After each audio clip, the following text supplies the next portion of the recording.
Oh, hello! This is an Alarplasty aftercare kit for all our patients who come for surgery. When you come for surgery, afterwards you leave with this. The first thing you will see is going to be an ice pack. This is something that you can refreeze and reuse, and please ice for the first 3 days non-stop. Really helps. Second thing is this little spray bottle. This is to remind you how important it is to use hydrogen peroxide for cleaning around the incisions. The number one thing. Fill it up, spray a lot. I don't want to see any scabs. I don't want to see any dry blood. After you sprayed, gently clean with Q-tip. Spray again if you have to. Keep doing it with the sprays till you can see all of the stitches. That's when you know you've done a good job. At that point, you can apply the antibiotic cream.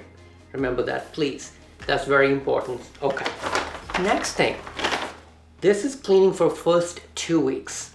After the first 2 weeks, you will start every morning with this sunscreen combined with a silicone gel.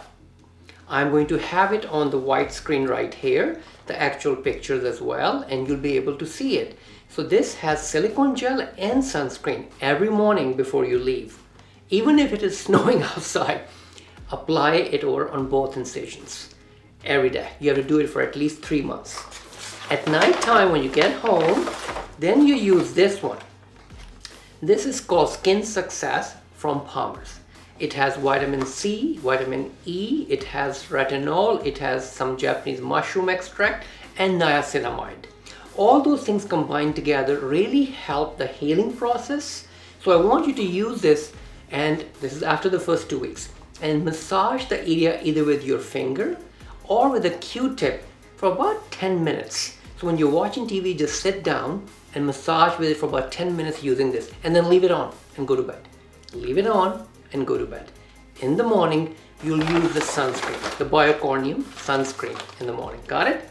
You have to do these religiously and you're going to heal just fine. Only 2 products. Not that complicated, right?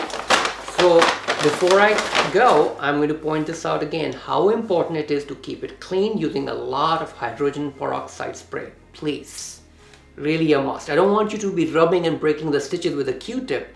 No, that's just to gently remove any scabs. You have to rely on this spray. The more spray, the better. Got it? Very good. Here's to happy healing after Alarplasty. Our gift to you.